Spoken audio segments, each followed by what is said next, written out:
Je sais que parfois, surtout pour les parents, c'est difficile lorsqu'on n'a pas d'école du dimanche, mais c'est quand même important que les enfants puissent prendre l'habitude aussi d'être ensemble avec les adultes de temps en temps.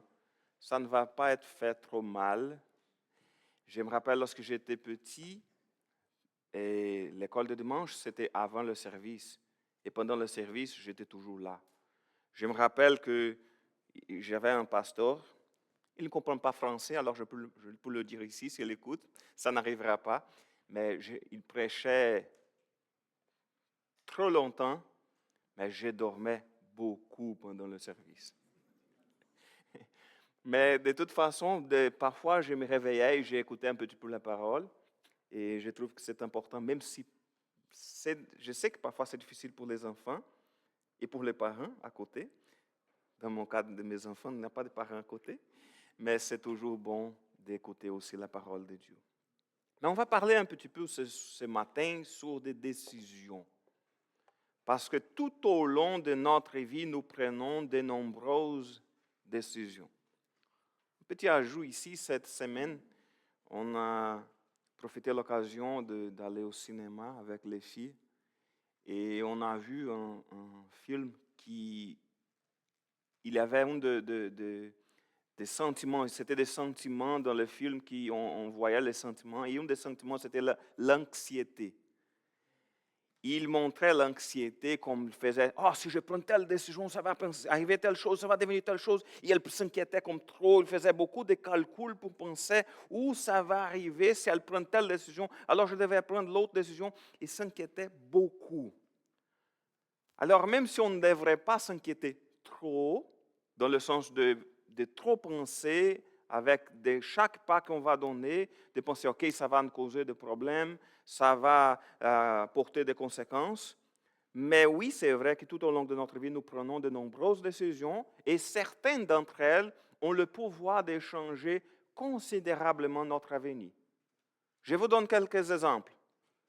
Il est évident, par exemple, que lorsque nous choisissons notre carrière, c'est une grande décision. Ça va porter beaucoup de conséquences. Au moins, vous pouvez toujours changer dans l'avenir, mais c'est une décision qu'on doit prendre très au sérieux. Parfois, si on va accepter ou pas un emploi, ça va porter des conséquences. Et surtout lorsque nous choisissons la personne que nous allons nous marier, et voilà. Tout cela aura un impact énorme sur notre vie. Mais ce que nous ne réalisons pas toujours, c'est que même parfois, les petits choix que nous faisons chaque jour, au fil du temps, ont le pouvoir de façonner nos habitudes, notre caractère et notre avenir. Et on sait que concernant l'impact de nos choix, il existe une phrase très célèbre au Brésil, c'est une phrase attribuée au célèbre poète chilien Pablo Neruda. Je ne sais pas si vous le connaissez, il était déjà Nobel de littérature. La phrase dit ceci, je vais prononcer en français, désolé les hispanophones, mais ça va être en français. Vous êtes libre de faire vos choix, mais vous êtes prisonnier des conséquences. Vous êtes libre de faire vos choix, mais vous êtes prisonnier des conséquences. C'est-à-dire que parfois, on dit, OK, j'ai le choix, je peux choisir qu'est-ce que je veux, mais nos choix entraîneront des conséquences sur notre vie professionnelle, sur notre vie familiale, notre vie dans tous les domaines de la vie. Parfois, on pense que ça ne va pas apporter de conséquences, mais oui, ça va apporter des conséquences. On est libre pour prendre le choix qu'on veut, mais il y aura toujours des conséquences qu'on ne peut pas contrôler. Chacun de nos choix vont toujours apporter des conséquences. Et ça, c'est pareil pour notre vie spirituelle. Lorsque nous décidons, par exemple, de lire régulièrement la Bible ou non, ça va apporter des conséquences. Si on prend la décision de nous engager dans notre Église, je vais servir le Seigneur, je vais être plus engagé envers mon Église, ou je vais y aller une fois par mois lorsqu'il y a le repas du Seigneur, ça va apporter des conséquences. On est libre. Personne n'est obligé à venir à l'Église tous les dimanches. Personne n'est obligé à lire la parole de Dieu chaque jour. Personne n'est obligé à être plus engagé, de chercher de la communion fraternelle envers nos frères et sœurs, mais tout cela apportera des conséquences dans notre vie spirituelle. Ce sont des conséquences. On est libre. On ne va pas obliger, on ne va pas vous appeler chez vous et vous n'avez pas donné le don des offrandes ce mois-ci. Qu'est-ce qui se passe? Je sais que j'ai déjà entendu parler que dans le passé, ici au Québec, il y avait quelque chose comme ça que les gens frappaient la porte pour demander la dîme. Ouais, mais on ne va pas faire ce genre de choses. Je ne vais pas frapper votre porte et dire, écoute, ça fait... on parle toujours de chercher un groupe de soutien, de faire partie d'une cellule, et vous ne faites pas partie, qu'est-ce qui arrive? Non, on ne va pas obliger les gens à faire n'importe quoi. Mais chaque décision de faire une chose ou de ne le pas faire, ça apportera des conséquences. Si on prend la décision de vivre pour la gloire de Dieu, ou si on dit non, je vais chercher la joie, le bonheur, n'importe quelle que soit la façon, ça apportera des conséquences. Et lorsque nous décidons, par exemple, de lutter contre le péché ou de céder tout le temps à la tentation, chacun de ces choix aura une grande influence sur notre relation avec Dieu et sur notre vie ici aussi sur terre. Parce que parfois on pense toujours au ciel ou aller à l'enfer, ou parfois parce que les gens faisaient beaucoup dans le passé pour provoquer la peur aux gens. Ils disaient, si vous ne changez pas, vous allez à l'enfer. Alors c'était une façon de faire de la pression.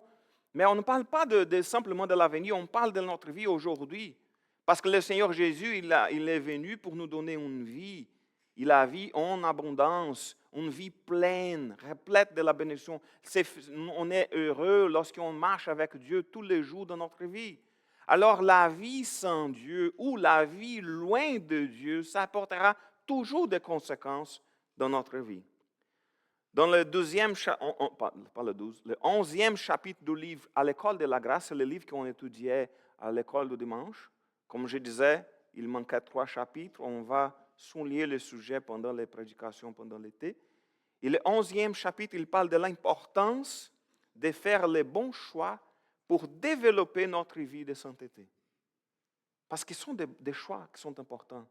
Parce que si on ne prend pas le choix de, par exemple, j'ai mentionné tantôt, de lutter contre le péché ou de simplement céder toujours à la tentation, ça va porter des conséquences. Si on prend la décision, le choix de dire, OK, je vais chercher la présence de Dieu chaque jour, je vais chercher sa volonté dans ma vie, je vais lire d'abord la parole de Dieu pour qu'il puisse m'y guider, ça va porter des conséquences. Une vie qui plaît à Dieu est le fruit de plusieurs choix qu'on prend chaque jour, que nous faisons en accord avec la parole de Dieu. Chaque fois qu'on commence à prendre des décisions qui sont loin de la parole de Dieu, ça va nous éloigner de Dieu. Et chaque jour, lorsqu'on prend la décision de faire les bons choix, de choisir de faire la volonté de Dieu, ça va nous approcher de plus en plus de Dieu. J'aimerais citer brièvement 2 textes qui en parlent de cette importance de faire le choix envers le Seigneur, juste pour montrer à quel point nous sommes interpellés par la parole de Dieu à prendre des bonnes décisions. Jésus a fait cela à plusieurs reprises. À plusieurs reprises, il disait, viens avec moi, laissez telle chose, viens. Et je vais mentionner, j'avais oublié d'avertir Alexandre, c'est Josué, le chapitre 24, à partir du verset 14. Il est écrit ceci, Josué 24, verset 14, jusqu'au 16. Maintenant donc, dit Josué, craignez l'Éternel et servez-le de façon irréprochable et avec fidélité. Rejetez les dieux auxquels vos ancêtres rendaient un culte de l'autre côté de l'Euphrate et en Égypte et rendez un culte à l'Éternel seulement. Si vous déplaît de servir l'Éternel, alors choisissez aujourd'hui à quel Dieu vous voulez rendre un culte. ceux qui vos ancêtres adoraient de l'autre côté de l'Euphrate, ou ceux des Amoréens dont vous habitez le pays. Quant à moi et à ma famille, dit Josué, nous adorerons l'Éternel. Le peuple répondit, loin de nous la pensée d'abandonner l'Éternel pour adorer d'autres dieux. Alors il était question de dire, écoute, voici, vous avez le choix. Est-ce que vous pensez adorer les faux dieux qui sont là, dans ces pays, ou les faux dieux que notre peuple adorait en Égypte? Ou vous pensez à adorer l'Éternel? Et Josué le dit, mais moi, ma famille et moi, on va servir l'Éternel. Et tout le peuple dit, OK, loin de nous, on va adorer l'Éternel. Loin de nous la pensée d'abandonner l'Éternel. Alors Josué a encouragé le peuple à prendre une décision.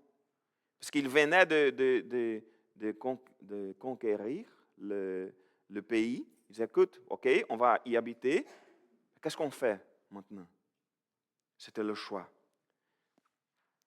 Et Alexandre, c'est le dernier texte que je n'avais pas mentionné. C'est Deutéronome, chapitre 30, le verset 15 dit ceci. Voyez, j'ai placé aujourd'hui devant vous, d'un côté, la vie et le bonheur, de l'autre, la mort et le malheur. C'est-à-dire, d'un côté, c'est la vie et le bonheur, et l'autre, la mort et le malheur. Ce que je vous commande aujourd'hui, c'est de l'aimer l'Éternel, votre Dieu, c'est-à-dire choisir la vie et le bonheur, de suivre le chemin qu'il vous trace et d'obéir à ses commandements, ses ordonnances et ses lois. Et en faisant cela, vous aurez la vie. Alors, il montre qu'il y a deux réalités, deux choix, la vie ou la mort, le bonheur ou le malheur, la vie avec Dieu, de servir le Seigneur ou de ne pas servir au Seigneur. Et on va au verset 19, où il est écrit, « Je prends aujourd'hui le ciel et la terre à témoin. Je vous offre le choix entre la vie et la mort, entre la bénédiction et la malédiction. Choisissez donc la vie afin que vous viviez, vous et vos descendants. Choisissez d'aimer l'Éternel, votre Dieu, de lui obéir et de lui rester attaché, car c'est lui qui vous fait vivre et qui pourra vous accorder de passer de nombreux jours dans le pays que l'Éternel a promis par serment de donner à vos ancêtres, Abraham, Isaac et Jacob. » Il disait au peuple, les choix sont devant vous. La chose qui se passe parfois est qu'on veut choisir aimer les choses de ce monde, mais parfois on oublie que c'est le chemin qui entraîne la mort. On oublie parfois que ça c'est le chemin qui entraîne les malédictions. Alors les choix sont clairs, la vie avec le Seigneur et la mort loin de Dieu. Alors les choix sont devant nous. Chaque chemin que nous choisissons, il a toujours des conséquences. Choisirons-nous de la vie ou de la mort dans chaque décision de notre vie? Choisissons la vie ou la mort. Et pour y réfléchir, on va analyser ce matin le texte de Galates, le chapitre 5, à partir du verset 13. Et le texte, il nous montre d'abord que nous sommes libres pour choisir la voie à suivre. Parce que vous pouvez penser, OK, non, mais c'était l'Ancien Testament. Mais ici, on parle aussi au peuple de Dieu. Parce qu'on va parler tantôt d'être esclave du péché, mais pour le moment, on parle du peuple de Dieu. Le texte que nous avons lu, le peuple de Dieu peut choisir, suivre fidèlement le Seigneur et de jouir des bénédictions qui découlent de ce choix, ou d'être infidèle envers le Seigneur et d'en supporter les conséquences. Ce sont les choix. C'est comme on peut prendre les décisions qu'on veut, mais on ne peut pas contrôler les conséquences. Nous pouvons faire ce choix avant tout parce que Christ nous a rendus libres. Et je vais mentionner le premier verset pour mettre en contexte, qu'il est écrit que Christ nous a rendus libres pour que nous connaissions la vraie liberté. C'est pourquoi tenez bon et ne vous mettez pas à nouveau sous le joug de l'esclavage. Nous tous, on était, c'était le verset 1, désolé, nous étions esclaves du péché. Et dans ce contexte de Galates, qu'est-ce qu'on parlait? Il y avait un désaccord entre certains membres de l'Église avec la question relative à la loi de Moïse et la circoncision. Quelle était la question? C'est que l'idée, c'est que les Juifs qui devenaient chrétiens pensaient qu'on devrait garder toutes les lois qui sont de l'Ancien Testament. Et les gens qui venaient pas de le Juif disaient, écoute, mais on n'est pas des Juifs. On ne doit pas obéir à la loi. Et la parole nous dit d'une façon claire que nous ne sommes ni esclaves ni du péché, ni de la loi. Aucun chrétien authentique ne sera condamné à l'enfer à cause du péché. Ah non, ok, vous êtes un chrétien? Oui, je suis un chrétien. Un vrai chrétien? Oui, j'ai donné ma vie à Jésus, je l'ai servi. Oh, mais je vois ici qu'il y a quelques péchés dans ta vie. Alors, je vais faire la compte, je vais mettre tout dans une balance, je vais voir si vous pouvez entrer ou pas au ciel. Ça n'existe pas. Ça n'existe pas. Parce que, en effet, c'est par la grâce que vous êtes sauvés, par le moyen de la foi. Et cela ne vient pas de vous, c'est un don de Dieu. Ce n'est pas par les œuvres, afin que personne ne puisse se vanter. C'est un don de Dieu. Alors, il n'est pas question, lorsqu'on parle ici de choisir, je parle aux chrétiens de choisir, servir le Seigneur chaque jour, de prendre la bonne décision envers la sanctification. On ne parle pas du salut, on ne parle pas de perdre le salut, on ne parle pas d'aller à l'enfer, on parle simplement de choisir la bonne voie, de choisir de servir le Seigneur, parce que Christ nous a rendus libres. Et c'est pour ça qu'on a le choix de suivre le chemin de Dieu chaque jour, de communier auprès de Dieu chaque jour, de grandir dans la foi chaque jour, de grandir dans la sainteté chaque jour, ou d'être un chrétien qui ne va pas trop grandir.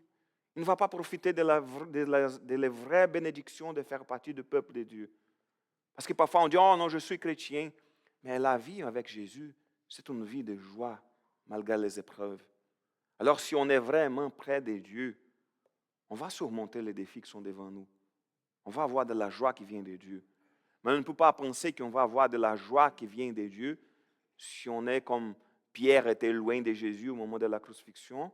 Et on va rester loin. Non, je viens de temps en temps. Je ne lis pas beaucoup la parole de Dieu. Ah, mais j'aimerais avoir la joie qui vient de Dieu. Il faut être plus près de Dieu. En Christ, nous connaissons la vraie liberté. Cependant, n'utilisons pas cette liberté pour vivre dans le péché. Le verset 13, il est écrit, la première partie, « Oui, mes frères et sœurs, vous avez été appelés à la liberté. » On vient de parler de ça. On était appelés à la liberté. Le Seigneur Jésus nous a libérés de la mort, du péché, etc. Seulement, ne faites pas de cette liberté un prétexte pour vivre comme des hommes livrés à eux-mêmes. Le sens de cette expression des hommes livrés à eux-mêmes, c'est comme les gens qui vont suivre leur propre désir. Il faut faire tout ce qu'ils veulent. Nous ne serons pas condamnés à cause de nos péchés. On vient de parler. Jésus nous a pardonné le péché. Le sang de Jésus nous a lavés de tout péché. Il a offert le sacrifice parfait. Mais ce n'est pas par manque de condamnation que nous ferons tout ce qui est mal. Ah non, je ne vais plus à l'enfer, alors je vais profiter pour faire tout ce que je veux parce que mon lieu au ciel, c'est garanti. J'ai l'assurance que je vais au ciel. Je vais vous poser une question. Est-ce que s'il n'a pas la crainte d'être emprisonné, est-ce qu'on tuerait les personnes qui nous font du mal? Ah non, ces gars-là, il m'a fait du mal, il m'a chicané, je vais le tuer. Est-ce qu'on ne tue pas les gens parce qu'on a crainte d'être emprisonné ou on ne le fait pas parce qu'on sait qu'on ne doit pas le faire? Alors parfois, il y a des églises qui vont emprisonner les gens en disant, écoute, vous avez la crainte, vous pouvez y aller à l'enfer. Ils vont essayer d'emprisonner les gens pour forcer les gens à faire ce qui est correct. Mais l'évangile de Jésus, ça ne marche pas comme ça. Il n'est pas question de forcer les gens, d'être emprisonnés, d'être obligés à faire ce qui est bon. Est-ce que c'est seulement de la peur de la prison qui nous pousse à ne pas voler les autres, à ne pas tuer, etc.? Non, pas du tout. Ici, nous sommes vraiment sauvés.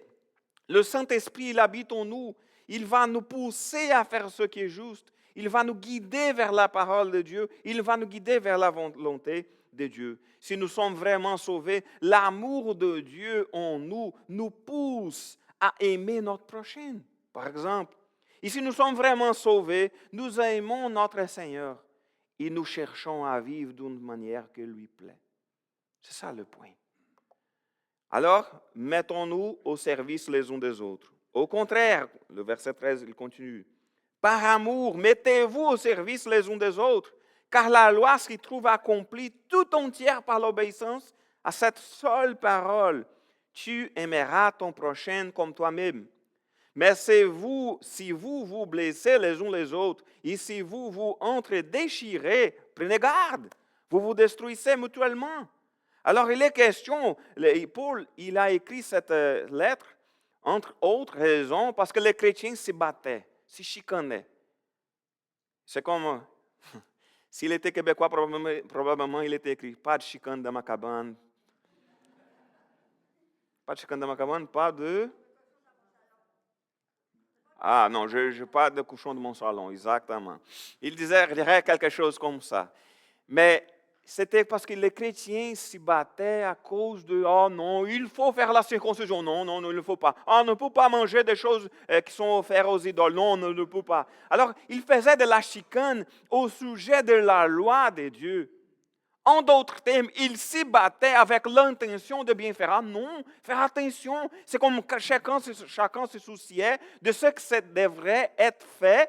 Et à cause de cela, ils se chicanaient. Il avait des divisions de la chicane. Mais cela ne devrait pas arriver, pas du tout. Ne créons pas de divisions et d'intrigues à cause de différences de points de vue. Ça arrive beaucoup dans mon pays. Je sais que les États-Unis, dernièrement, c'est un pays aussi très divisé. Pour le moment, dans notre pays, je ne vois pas la société si divisée comme mon pays, comme les États-Unis. Mais il faut faire attention, parce que j'ai déjà vu à plusieurs reprises des membres, par exemple, des églises différentes. Disons, je vais mentionner par hasard, un membre d'une église baptiste avec un membre d'une église pentecôtiste, faire de la chicane dans l'Internet pour montrer que j'ai la raison. Pas de sens. Pas de sens. Nous sommes appelés à aimer notre prochain. Le point central de ce message, de ce texte, vient ensuite. Parce que nous ne pouvons pas vivre entre les deux chemins. Il faut choisir une voie. Parce que parfois, on pense que c'est plus confortable de rester, OK, je vais garder un pied entre chaque chemin, entre chaque voie, dans chaque voie, et je vais marcher parfois comme la vie de la société en général, je vais faire tout ce que je veux, et parfois je vais prendre la décision de faire la volonté de Dieu et marcher entre les deux voies. Tu vas aller nulle part de cette façon. On ne peut pas aller entre les chemins. Surtout parce que les deux voies sont radicalement opposées. Lisons le verset 16 jusqu'au 18. Je vous dis donc ceci, menez votre vie dans la dépendance du Saint-Esprit. Alors, d'abord, une petite pause dans la lecture.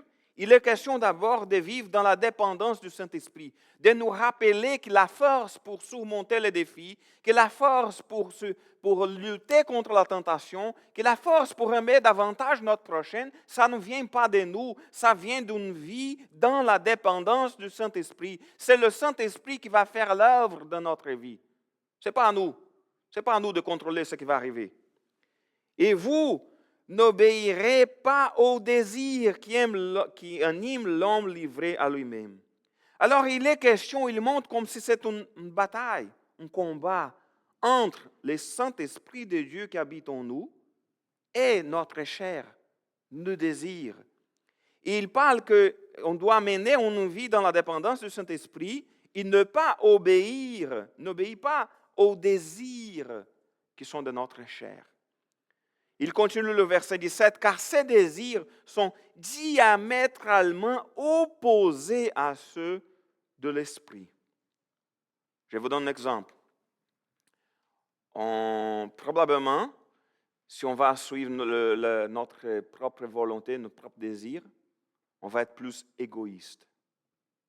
C'est comme, d'abord, moi. Moi d'abord. Ma volonté d'abord. Mon intérêt d'abord. Et qu'est-ce que la parole de Dieu nous dit? D'aimer notre prochain, comme à nous-mêmes. Parfois, on va renoncer à notre volonté. On va dire non, je ne vais pas faire ma volonté parce que j'aime mon prochain. J'aime mes prochains. Alors, c'est parfois, ce sont des choses diamétralement opposées. Parfois, le monde va dire, OK, non, il faut faire ce qui lui plaît, ce qui va lui plaire. Ah, non, j'aimerais faire telle chose parce que je crois que ça va m'apporter de la bonheur. Je vais utiliser des drogues, je vais faire n'importe quoi, ça va me faire du bien. Et la parole de Dieu, non. Il faut chercher une vie qui va plaire à Dieu, pas à moi-même. Alors, ce sont des choses qui sont diamétralement opposées, parfois à notre volonté et à ceux de l'esprit. Et l'esprit a des désirs qui s'opposent à ceux de l'homme livré à lui-même. Alors, ce sont des opposés. Et les deux sont opposés l'un à l'autre. C'est pourquoi vous ne pouvez pas être votre propre maître. Mais si vous êtes conduit par l'esprit, vous n'êtes plus sous le régime de la loi. Mais j'aimerais souligner cette phrase encore. Vous ne pouvez pas être votre propre maître. On pense qu'on peut contrôler notre instinct, nos désirs, qu'on peut contrôler notre volonté, mais on ne peut pas. Comme le dit l'apôtre Paul, en effet, je ne fais pas le bien que je veux, mais je fais au contraire le mal que je ne veux pas.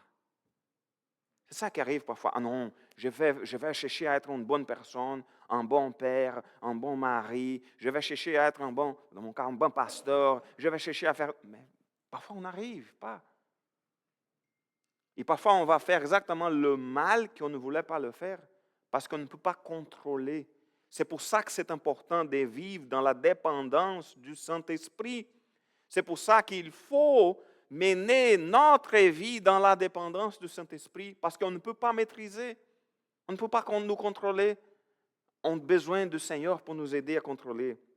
Seul le Saint-Esprit peut nous aider à gagner cette bataille. Choisissons la bonne voie.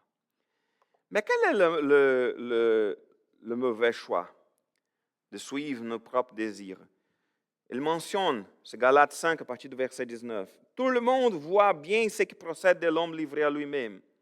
Il va mentionner quelque chose qui ne sont pas du tout de bonnes choses.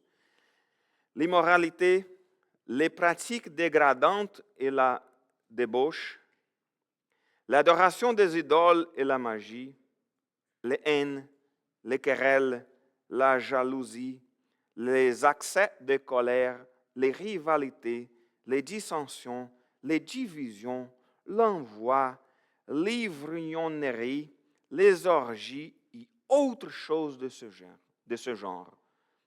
Je ne puis que répéter ce que j'ai déjà déclaré à ce sujet.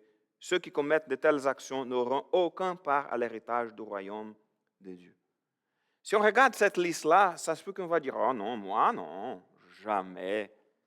Soyons plus attentifs. Ça se peut que oui, qu'il y a des choses ici comme de l'immoralité, des pratiques dégradantes, etc., qui ne font pas partie d'adoration des idoles, qui ne font pas partie de notre vie. Mais parfois, par exemple, les accès de colère, les querelles, les haines, les rivalités, les dissensions, les divisions, ça arrive. Alors, il faut chercher le Seigneur, davantage chercher le Seigneur, pour qu'on puisse faire exactement sa volonté.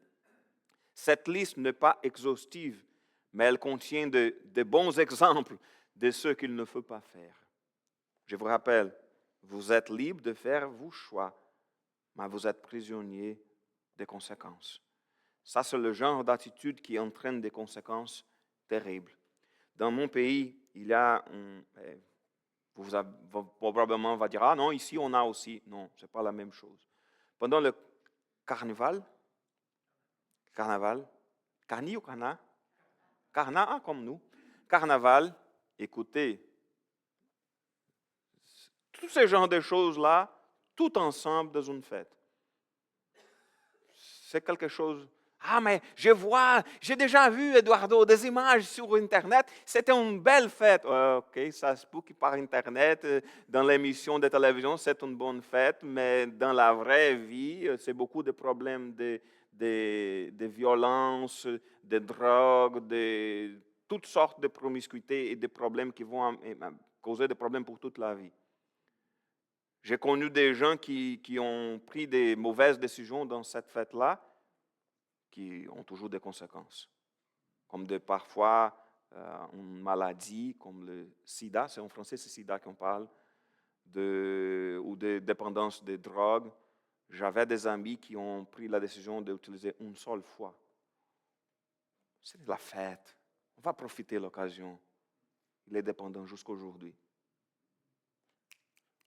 On avait 17 ans. Alors ça entraîne des conséquences. C'est le genre d'attitude qui va toujours entraîner des conséquences terribles. Alors nous ne suivrons pas nos propres désirs. Par contre, c'est le contraire. Vivrons selon l'Esprit de Dieu parce qu'il est le bon chemin. Mais les fruits de l'Esprit, c'est l'amour, la joie, la paix, la patience, l'amabilité, la bonté, la fidélité, la douceur, la maîtrise de soi. La loi ne condamne certes pas de telles choses. Si on regarde cette liste-là, c'est quand même un gros défi de vivre de cette façon-là. Mais qu'est-ce que le texte dit? Il dit que c'est le fruit de l'esprit. C'est-à-dire le fruit de l'esprit est la manière dont je dois vivre, oui, que je dois chercher, disons, que je vais chercher à vivre pour rendre un bon témoignage de Jésus. Mais rappelons l'expression, c'est le fruit de l'esprit. C'est-à-dire que c'est une conséquence de la présence du Saint-Esprit de Dieu dans notre vie. Alors, mais quel est le fruit? Ce sont des vertus, c'est un ensemble de vertus, de qualités qui marquent le caractère chrétien. Mais c'est le résultat, la conséquence de la présence de Jésus dans notre vie. Il n'est pas une question, on ne peut pas penser, OK, si on regarde la liste, elle est bien importante, c'est pour ça que je laissais ces versets dans la couverture du bulletin. C'est l'amour, la joie, la paix, la patience, l'amabilité, la bonté, la fidélité, la douceur, la maîtrise de soi. Tout cela est un fruit. Ce sont 9 vertus qui font partie d'un seul fruit. Et c'est bizarre parce que parfois, j'écoute ça souvent. Lorsqu'on mentionne cette liste-là, il y a toujours quelqu'un qui va dire ceci. Ah, pour moi, le plus difficile, c'est la maîtrise de soi. Il n'est pas question de regarder s'il y a quelque chose qui manque. S'il y a une chose qui manque, c'est Dieu qui manque dans notre vie. Ah non, je vais essayer de contrôler parce qu'il me manque de la maîtrise de soi. Ce n'est pas à nous, humainement, de contrôler ça. Ok, si ça ne marche pas comme ça devrait, je vais chercher d'abord la volonté de Dieu. Je vais chercher d'abord le Seigneur. Je vais chercher d'abord le Saint-Esprit pour que je puisse vraiment vivre guidé par l'Esprit.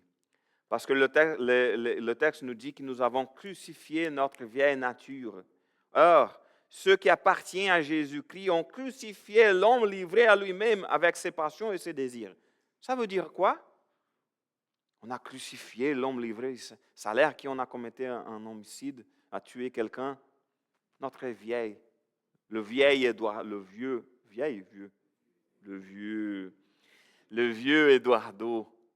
Parce que parfois, Philippe, il fait inclusif, c'est portugais. Il fait toujours, surtout des blagues avec moi lorsque je mélange exactement, que je mette des mots en portugais au milieu de la phrase. Il me dit, ah, ça c'est le vieil homme qui est là. Ce n'est pas ça qu'on parle. C'est les attitudes qu'on avait lorsqu'on ne connaissait pas le Seigneur. C'est ça qu'il faut tuer chaque jour le vieux Eduardo. J'ai besoin de tuer chaque jour. Je parlais avec quelqu'un, ça fait quelques dimanches, et je disais que je sentais que j'étais beaucoup fatigué parce que j'avais tendance, dans mon passé, parce que j'avais une vingtaine d'années, d'être beaucoup colérique. Mais aujourd'hui, je suis une personne extrêmement tranquille. Et je me sentais que j'étais bien fatigué lorsque je voyais que l'ancien Eduardo colérique, il menaçait de revenir. J'ai dit, oups, ça faisait des années qu'il était contrôlé et je voyais qu'il manquait beaucoup de patience. Je dis, écoute, je suis fatigué, j'ai besoin de repos, j'ai besoin parce que j'étais plus faible, disons. Il faut chercher davantage le Seigneur. Alors, on a crucifié l'homme vers lui-même. Lorsqu'on a donné notre vie à Jésus, on a pris la décision, OK, je vais abandonner les anciennes habitudes et je vais vivre pour la gloire de Dieu. Et surtout aussi parce que c'est le Saint-Esprit qui va nous aider dans cette démarche. C'est lui qui est la source de notre vie. Puisque l'Esprit est la source de notre vie, conduisons-nous selon sa volonté. C'est lui qui nous a donné la vie. C'est grâce à Jésus qu'on est vivant. Le Saint-Esprit qui est en nous, il nous a amenés de la mort à la vie. Grâce au sacrifice de Jésus, nous avons le pardon de nos péchés, nous avons la nouvelle vie en Jésus. Et c'est la source de notre vie, alors conduisons-nous selon la volonté. Et si le Saint-Esprit habite en nous vraiment, vivrons alors conduits par lui, vivrons selon sa volonté, parce que c'est lui qui va nous aider dans cette démarche de chercher la sainteté, de chercher une vie qui plaire à Dieu. Et surtout, ne soyons pas vaniteux. Le texte termine en disant, ne soyons pas vaniteux et évitons de nous provoquer les uns les autres et de nous jalouser mutuellement. Rappelons-nous le texte d'Éphésiens qu'on a mentionné. On est sauvé par la grâce, pour moyen de la foi. Ça ne vient pas de nous, ça vient de Dieu. Ça ne vient pas des œuvres, exactement pour qu'on ne puisse pas être quoi? Jalouse. De vanité, penser qu'on est mieux que les autres. Alors, il faut simplement penser et nous rappeler que c'est grâce à Jésus. Alors, choisissons la bonne voie. Prenons des bons choix chaque jour, chaque instant. Lorsque la tentation vient, prions le Seigneur. Essayons de lutter contre la tentation. Essayons OK, je vais faire plus d'efforts pour lire davantage de la parole de Dieu. Ça va m'aider à grandir dans la foi, à être plus près de Dieu. Mais surtout, n'oublions jamais que tout cela, c'est le fruit de la grâce de Dieu. On ne peut pas penser qu'on va faire n'importe quoi par nous-mêmes. C'est par la grâce de Dieu.